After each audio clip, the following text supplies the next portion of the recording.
Kyle Lewis, thanks for coming. One of our, I personally think one of our best account Well, thanks, managers. man. Not biased at all.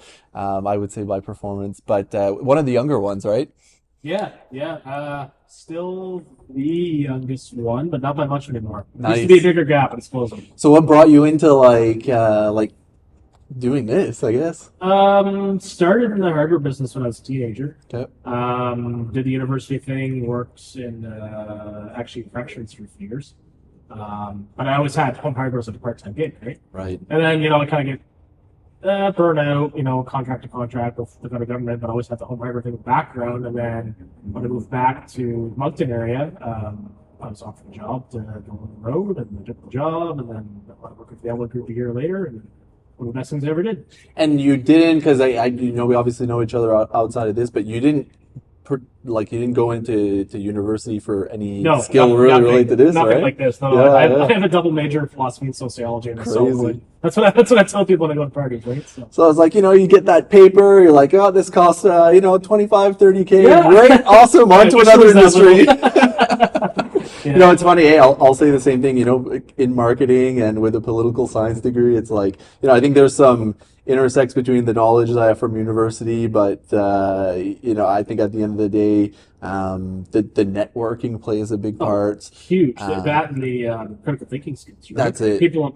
say, "Oh, do you find you use that?" Yeah. Every minute of every day. That's You're always crazy. facing some kind of problem, right? So, Yeah. So far, like, you having chosen to continue as being an account manager, do you find that it's a fulfilling opportunity or? oh, tremendously. Yeah. Tremendously. I mean, you get to be a part of some different things, right? Like big commercial buildings that go up. Yeah. Your friends building houses, you get to help them out. I mean, it's yeah. I would never say I never have a day that's not fulfilling, at least in some small way, right? And I would say, like, coming from a completely different industry and coming into here, I find one part that's very unique about this industry, although it's similar across the board, but this is the relationship parts are very important. For I would say more positive reasons than negative ones. Sometimes we're not going to talk about the negatives on that point, but there's always somebody knows another person, and that's important, and the relationships that you build between different projects is very important, but it also those relationships are the foundation of our community, right? 100%. I mean, I often tell people if I can't have a beer or a coffee with you, I probably can't sell you anything. That's If you have true. to get along on that personal level. That's how you get into the finer points of solving a problem if you have one. If it's a delivery issue or something you're randomly estimating. I mean, you can have the conversations, because Yeah. you have that rapport with one another. You know what you can expect of one another. It's not a matter of where the mistake occurred, it's how we solve it, right? So the relationships is the hallmark of what we do. And we're similar age. Did you, grow up in the same way that I remember home hardware, with the jingles and all that? Do you find that that's Yeah, I still got older buddies that'll like sing it to me. Like, I don't even remember that, man. Or I remember that commercial when I was like 8 years old. Yeah. So, yeah, it's I don't know, like the public perception of home hardware appropriately has obviously changed a bit over the years, but True. I mean, we're kind of our own unique beast. And we've got 6 stores Yeah. now and so many different departments. We're almost close to 300 people and Yeah. staff. Oh, yeah. It's wild. Yeah, and I think we run it more so like we've had the opportunity to. I was just at the market last week, and I had the opportunity to have conversations with different dealers and stuff like that, and you also see that there are some that are run just like a one store mom and pop shop, and they do a really good job with that, but it also gives you that perspective. It's like an eye-opening moment where you're like, oh shit, we're like running this as like a big business, right? Yeah. Well, and the biggest thing, because I've worked for a few different dealers, right? Okay. And the best part, or one of the best parts of working for the Elmwood Group is they reinvest. Right. So that it's not, and you're right. Like a lot of these smaller dealers, they'll kind of invest in other companies, Yep. or they'll just put that money in their pockets or get into rentals Yep. and that kind of thing. Like with us, it's like, hey, we've got 2 new trucks in the way, or we bought another Yep. forklift truck, or And we need that. we're gonna open a door manufacturing plant. I mean, we can do things that some of the other places can't because they don't constantly reinvest the way that we do, right? That's true. That's true. Now, is there any, obviously Moncton's growing a lot right now. You've obviously got some big projects in your portfolio. Any projects right now that you're like, oh shit, that's one I'm proud to be a part of? Yeah, well, the custom homes always, because I mean Okay. that's people's dream houses. You get to be involved in, right? But Yeah. I mean, I'm busier on the commercial side these days. Yeah, so right. Avant is picking up a couple of apartments, Okay. a big one in Dieppe. Okay. We did that. Everybody from school. That's a Okay. huge project. I was involved with them again on the cidery project on the Homestead Road. That's cool. That's a When is it beautiful opening? Should be anytime now. Okay. They're just finishing up the final Have to efficiencies. go for cider. Absolutely, There you yeah. go. Yeah, it's a beautiful piece of property. So, and just, just in general, like, even if it's not a job I'm involved in, talking to Mark Ochoa or another buddy at work, and like, hey, I'm looking after the windows on this job. Oh, what's that? I see the drawings.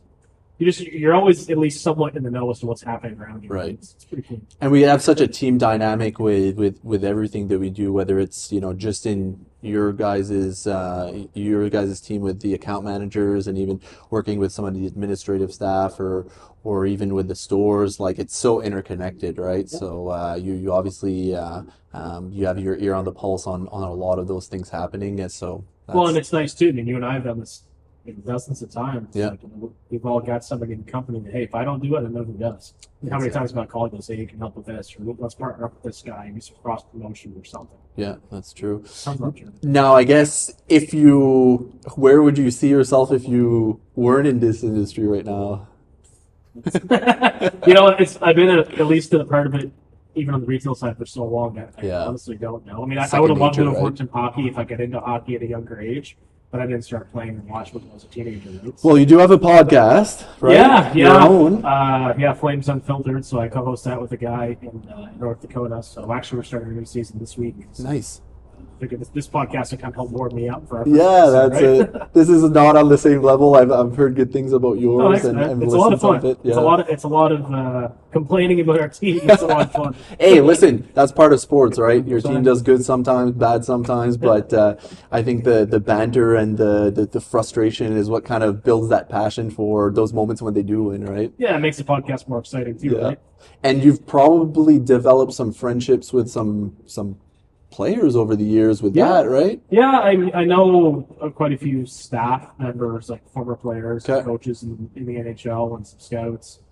I became really good buddies with John Gaudreau's uncle, who Nice. Columbus now. He's the Flames season when I Yeah. really off. So, So are you yeah. going to transition to a Columbus fan now, I or got too much money invested in the Flames. Too Ah, many there you trips, go. too much memorabilia, too many game more jerseys. So. it'd be a big switch, I right? can't. Yeah. And on that point, it's I don't know when this is going to air, but like on the Columbus front, like what are your thoughts about the Mike Babcock situation? I often I'll take like our work issues and translate them to pro sports. Totally. Coaching Yep. issue or teamwork, Yep. locker room talk. I do the same thing the other way around. So to me, what he did, to whatever extent he did it, we talked earlier, and apparently you've taken somebody's phone and just scroll right through. That's crazy. Not show me a few pictures, give me Yeah. your phone, right? You just can't do that stuff. No. I mean, I understand in a way what he's trying to accomplish, but that's invasive and just.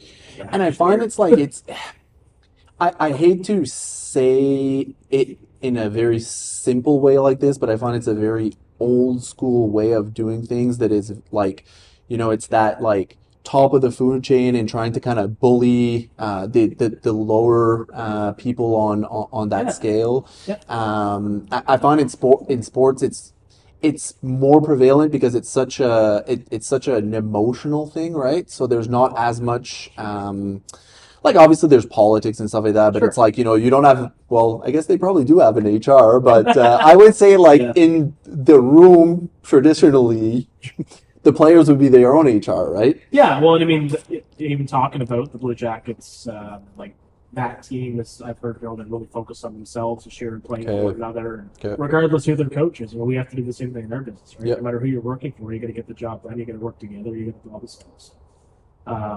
Granted, we've never had any problems like that one, but it was always something. Not that I know of. Yeah, Um, exactly. And you know what? I think it speaks a lot to what you say there is, our business and my experience through working for the Legiers has been very, you can really tell that they care about their employees and they value the commitment that everybody makes in terms of taking on responsibilities in the business. Yep. And, from Marie to Alvin to Luke, you can see that they've all adapted to the leadership style, adapted to the size of the group, and but we're, I think, lucky enough to say that we are part of a really good group, right? Would you Yeah, say? absolutely. Well, yeah, we have a lot of autonomy. Yeah. We need uh, help from the higher ups, whether it's ownership or management. I mean, it's all right there. You asked me earlier, what one of the things I'm proudest of was groups of projects. One of the things I'm proudest of, just in general, is a friend of mine, Carla, of course, is an accountant for us now, right? Right. True. I figured she'd be a good fit. Yeah. And it's been And she is. 6 or 7 months, and Yeah. people are still saying, "Oh, she's great. She fits in so well." Yeah. And it's all about building, a team for the future, like not just what we get now, but yourself and me, Yeah. people in that age bracket. Yeah. I want to have the right team surrounding us so we can keep this thing going. Right?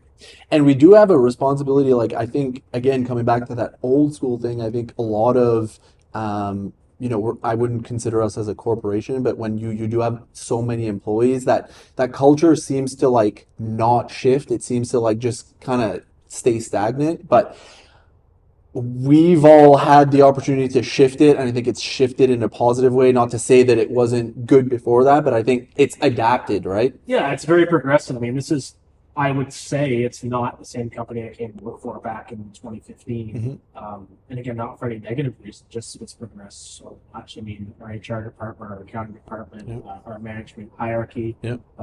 the design center, Yep. our door plant. Yep. It's just progressed so much, and everywhere along the way, we picked up more good people. And seemingly we're pulling more and more in the same direction as the years go by, right? Do you feel as though, we were obviously looking at the economic situation, and the interest rates stalled now. I don't know like where that goes. I was looking at statistics today saying that in August inflation was going back up in the wrong direction. Obviously it has an effect on our business. How do you think do you think we have to do any big changes, or how would you foresee what we could do? Well, I hope to know more in a month. Yeah. One of my other hats, I sit on the Home Builders Association. That's true. Canadian Home Builders Association. Yeah. I'm one of the directors, so I'll go to Ottawa again for meetings about things like the interest rates, the housing crisis.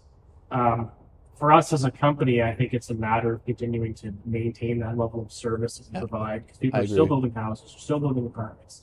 There's still large commercial projects, hospital additions, all kinds of things going on. So we kind of have to keep an eye on interest rates, because there are jobs that have been canceled, that have been delayed, people who put off building until next spring, whatever. So it's affecting us, but we haven't hit a wall. We're still extremely busy, but we have to remain cognizant things could slow down, and knowing that, make sure you help people with the big rental. If they're just, need to get a roof done. Yep.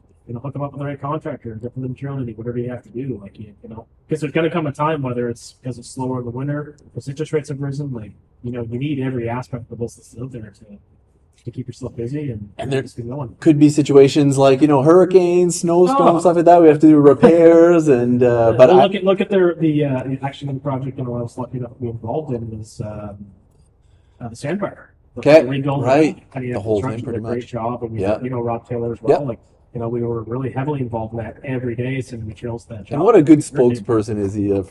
Phenomenal. Yeah. Phenomenal. Does so much for especially the community in Riverview, that I have to congratulate him on that, because when we grew up, I played soccer, so I think we were the butt end of the sports in terms of facilities and stuff like that, and I didn't get the chance to play the other sports, but I know that if they're investing in the schools and the soccer fields, or any sports fields or anything like that, like those kids are going to remember that forever, and they're going to become those leaders of tomorrow. Absolutely. Right? Yeah.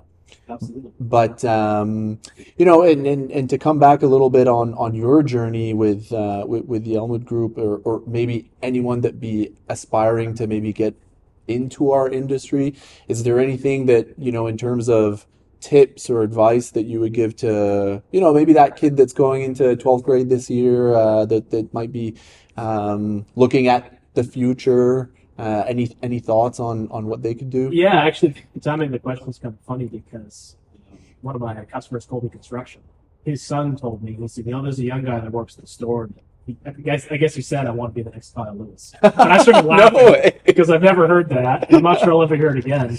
But there's a lot of opportunity in what we do. 100%. And they can see, the jobs I'm involved in, the ability to kind of, I'm not glued to a desk or glued to any particular position. Like I'm kind of a floater and I go where I need to go.